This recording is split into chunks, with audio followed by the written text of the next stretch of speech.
Era uma época similar à nossa, com grandes estados impessoais e indivíduos que se sentiam perdidos. Uma época de consumo, brutalidade, sofisticação, experimentação e tentativa de encontrar justificação e consolo em cultos religiosos. A era helenística, neste episódio de A Tradição Ocidental.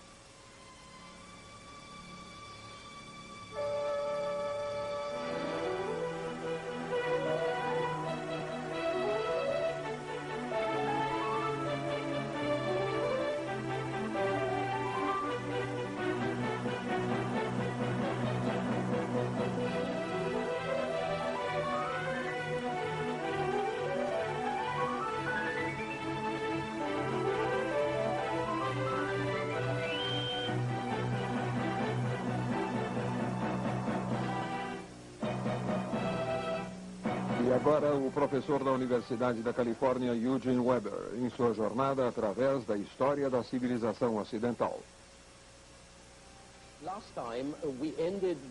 Nosso último episódio terminou com o declínio das cidades gregas independentes, as polis, e o declínio de seus livres pensadores clássicos, nos 3 séculos antes de Cristo. Mas agora não ocorria, como seria previsível, uma era de declínio. Ao contrário, assim que a influência das polis foi reduzida, um novo espírito de abertura surgia na era helenística, um espírito de experimentação e diversidade. O mais notável elemento disso estava na arte.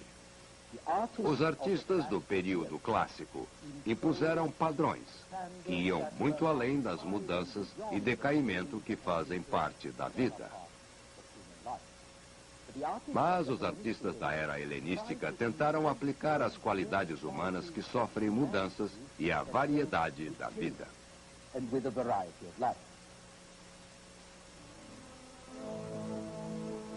A perfeição clássica era pura, austera e sem mudanças.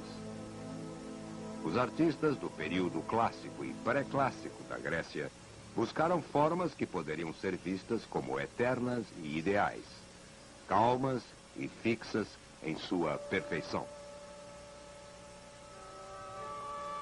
Mas aí tudo ficou mais solto. As estátuas da era helenística parecem mover-se como seres humanos.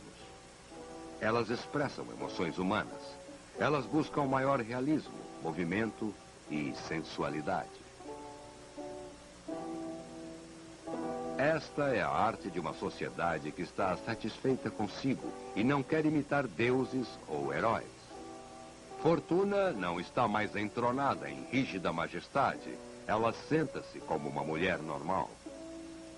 Afrodite flui e curva-se num movimento sensual. Vitória alinha-se na proa de um navio e podemos sentir o vento pressionando a roupa contra seu corpo. E então, toda virtuosidade técnica torna-se exagerada em estátuas como esta de Laocoon e seus filhos, presos ao que parece ser um enorme espaguete, mas na verdade é a cobra que a deusa Atena enviou para matá-los. Nesse sentido, os gregos helenistas eram como nós. Admiravam a moderação, mas às vezes chegavam a extremos.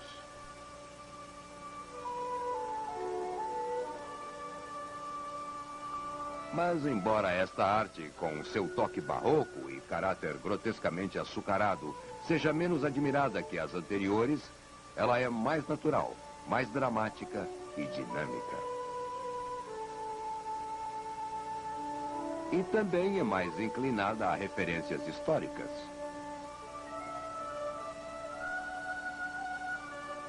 Esta é a primeira era de museus, coleções, bibliotecas públicas e privadas e arqueologia.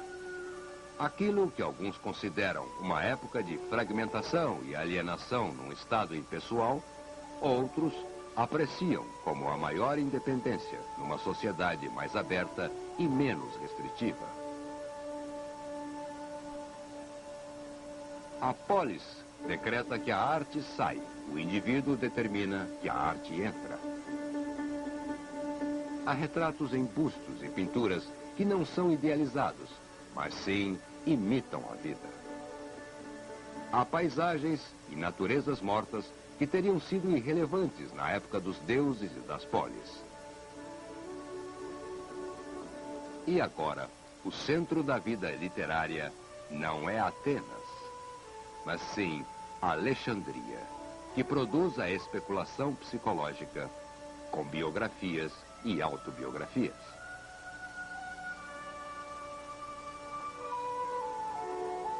Neste cenário teatral, os amantes não lutam contra os deuses, mas sim contra seus pais e rivais. As referências não são para valores mais elevados, e sim a testamentos, dotes, cartas roubadas, como no entretenimento moderno.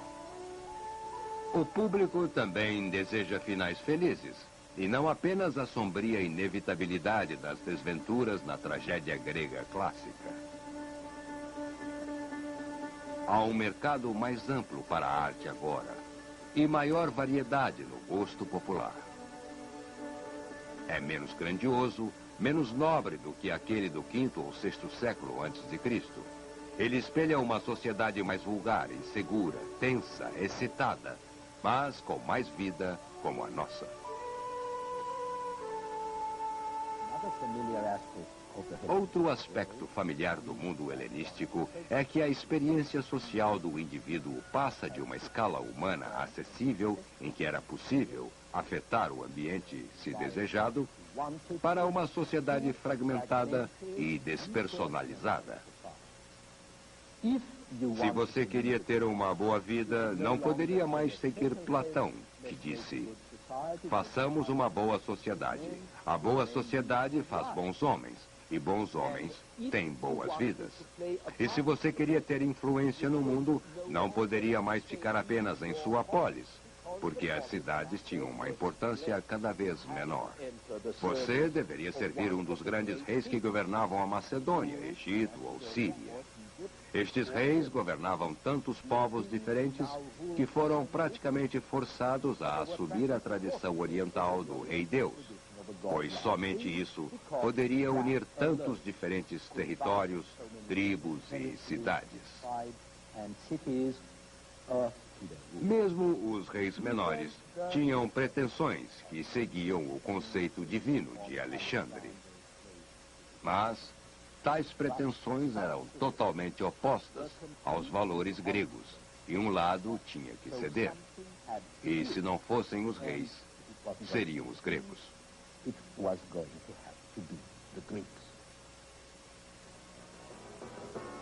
No quarto século antes de Cristo, quando Alexandre pediu à Grécia que o adorasse como a um deus, os espartanos, por exemplo, reagiram com uma mistura de praticidade e ceticismo.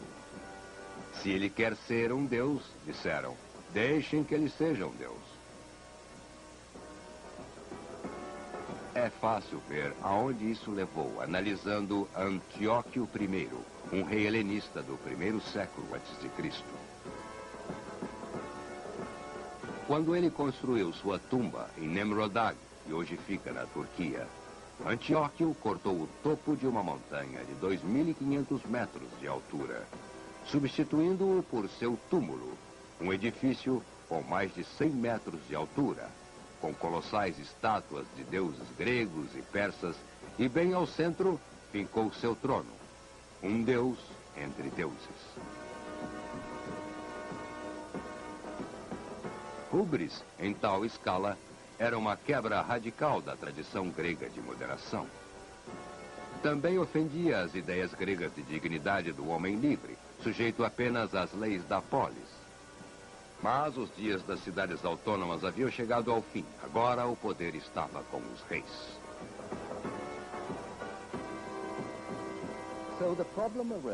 Surgiu o problema. Como um homem de pensamento livre poderia adaptar-se a esta nova situação? O que ele deveria fazer para viver como um homem bom, honesto, seguindo os seus princípios? Deveria manter-se neutro ou agir? E se ele agisse, que preceitos deveria seguir? Este era o problema de várias escolas helenísticas de filosofia. Os problemas que elas tinham que enfrentar. E embora tinham respondido de formas diferentes, todas concordaram que o homem deve encontrar a fonte de liberdade e justiça dentro de si mesmo. A liberdade, em eras clássicas, consistia de obediência às leis da cidade e seus deuses. Mas na era helenística, ela teria que ser uma liberdade interna, que vem da união total com a ordem cósmica.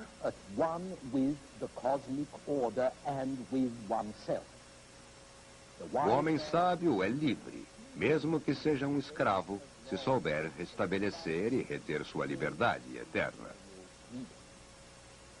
Se ele for seu próprio senhor, então não terá um senhor. Nenhum humano pode intimidá-lo. Paixões, receios, ambições e desejos não podem abalar sua equanimidade. Ele não sente as pedras e flechas do mau fortúnio. Na verdade, ele aprende a não preocupar-se com a sorte, o destino ou com a fortuna, porque ele é mais autônomo do que uma polis poderia ser. Os cínicos, cujo mais famoso representante era o filósofo Diógenes, tinham uma das muitas receitas para atingir tal autonomia e desligamento.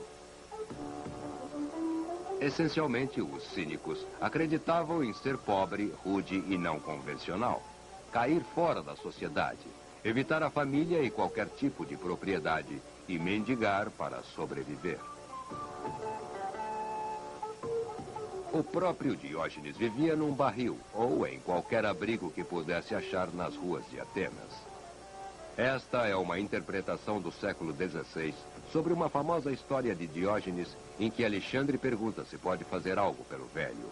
E Diógenes pede que ele saia da frente da luz.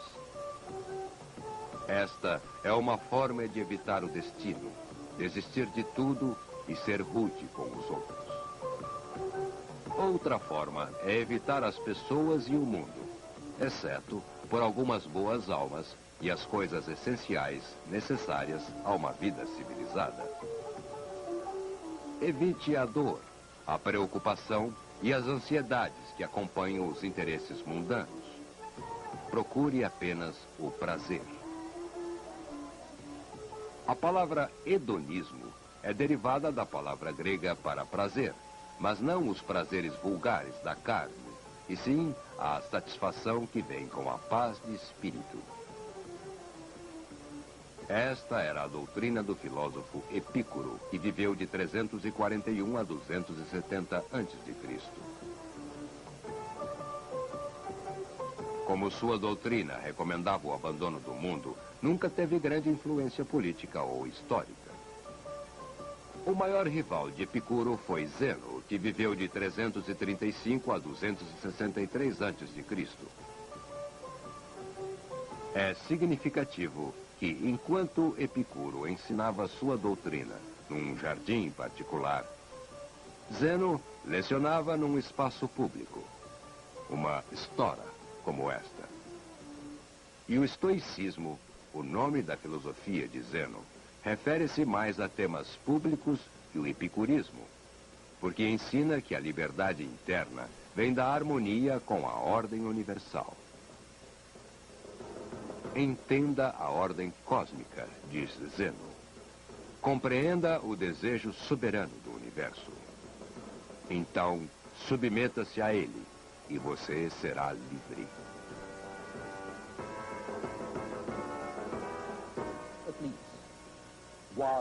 Pelo menos, esta era a visão dos estoicos de uma autonomia espiritual. Mas eles também acreditavam que você não poderia simplesmente ignorar o mundo ao seu redor por ser um reflexo, embora pálido, da ordem cósmica. E o homem sábio estabelece uma relação entre os dois. É dever do homem sábio restaurar e aprimorar a ordem no mundo que o cerca. Alinhar o mundo com o cosmos. Indicar ações aos governantes, transformando reis em filósofos. Assim, onde os cínicos eram anarquistas e os epicuristas eram contempladores passivos, os estoicos eram ativistas políticos conservadores e, como os puritanos fariam séculos depois, assumiam mal-humorados as dores do mundo.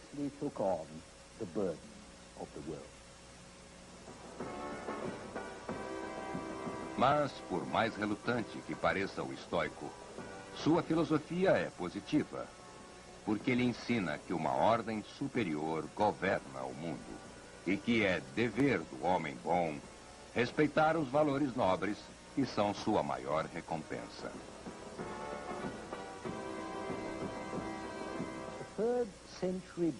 O biógrafo do século III de filósofos gregos, Diógenes Laércio, relacionou os princípios da filosofia estoica. Ele disse: o fim pode ser definido como vida em acordo com a natureza. Ou seja, de acordo com nossa própria natureza humana, bem como a universal. Uma vida em que evitamos quaisquer atos proibidos pela lei que é comum a todas as coisas. Isto significa a razão correta que permeia todas as coisas.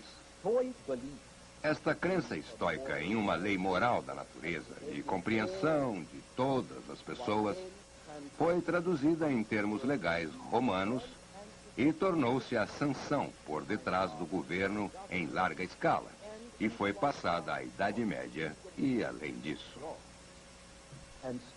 As crenças estoicas também contribuíram para o cristianismo, como podemos ver nos trabalhos de Epíteto, um filósofo grego que viveu de 60 a 120 depois de Cristo. Ele disse: tu, ó homem, és a principal obra de Deus. És uma porção distinta da essência de Deus e contens uma certa parte dele em ti. Por que então ignoras teu berço nobre?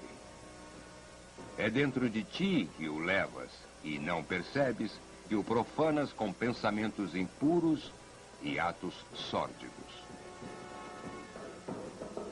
Mas, nesse interim, houve outro aspecto sombrio do período helenístico: a persistência e popularidade das religiões misteriosas primitivas.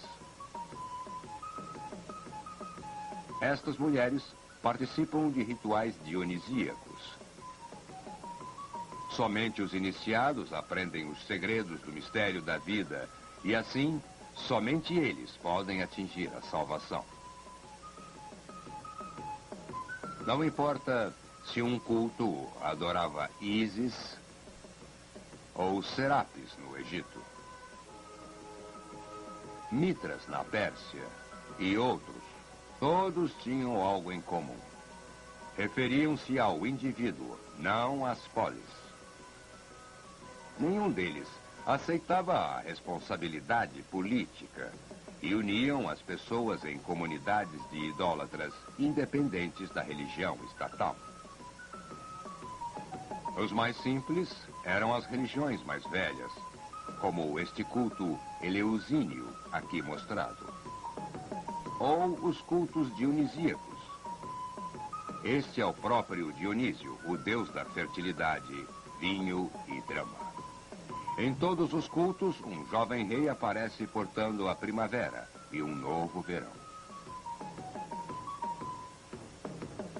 Ele aparece como o salvador da terra, que o inverno tornaria fria e sem vida, e que com todas as poluições do passado perderá a fertilidade.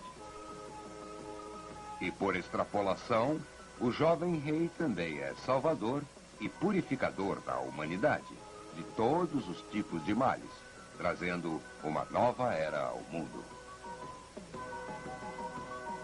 E a senhora, a velha terra ou deusa da fertilidade, a mãe, irmã ou esposa do Salvador, que muitas vezes é virgem e mãe ao mesmo tempo, e que aparece em todo o Mediterrâneo sob uma série de formas e nomes. Finalmente, aos corpos celestes. O Sol em sua carruagem, A lua, as estrelas representadas por estes meninos que desaparecem quando chega a aurora. No decorrer dos séculos, esta idolatria gradualmente ganhou uma definição, até chegar à adoração do Sol na Pérsia. Eventualmente, ela trouxe o culto a Mitras, o Sol imbatível, visto aqui matando um touro para garantir o ciclo das estações. Mitras tornou-se especialmente popular em Roma no século II e acabou sendo o maior rival do cristianismo. Após o Sol, havia os planetas em suas 7 esferas ao redor da Terra. Seu movimento reflete a vontade divina. Seu poder afetava tudo, até mesmo os dias da semana. Perante estes corpos celestes, a vida e o esforço humano são ínfimos. Assim, as religiões desse final da antiguidade tornam-se mais preocupadas com planos de fuga da prisão, ou terra, de seus planetas irmãos e outras estrelas menores. Homens e mulheres são peças no jogo da sorte e da chance, sem falar nos males e demônios da Terra. Mas, se você pudesse afastar-se para fora da esfera terrestre, fora da esfera lunar e de outros corpos no universo, então poderia chegar à esfera do Deus definitivo, seja qual for seu nome, onde está a verdadeira vida e a liberdade. E mais do que liberdade, a união absoluta com Deus. O tipo de conhecimento que permite a você chegar a este ponto deve ser ensinado. Os homens devem ser iniciados, como nesta cerimônia no templo de Ísis. Aqui estão sacerdotes, profetas e professores. Mas, acima de tudo, você tem a figura do Redentor, um Salvador divino, que está conectado às figuras de Atis ou Adonis na Ásia Menor. Osíris, no Egito. Dionísio, na Grécia. E aquela ideia especial dos judeus de que um Messias salvaria o povo escolhido. Este Redentor tem vários nomes, especialmente Christus, ou ungido. E, acima de tudo, ele é, num sentido muito profundo, o homem, ou o filho do homem, embora ele também seja um Deus. A lógica é assim. Já que o Deus invisível, mesmo como espírito, faz o homem à sua própria imagem, é óbvio que ele próprio é um homem. Ele é o homem real, definitivo, perfeito e eterno, de quem os outros são apenas meras cópias. Então, este Deus ideal, ou primeiro homem, é o Pai, enquanto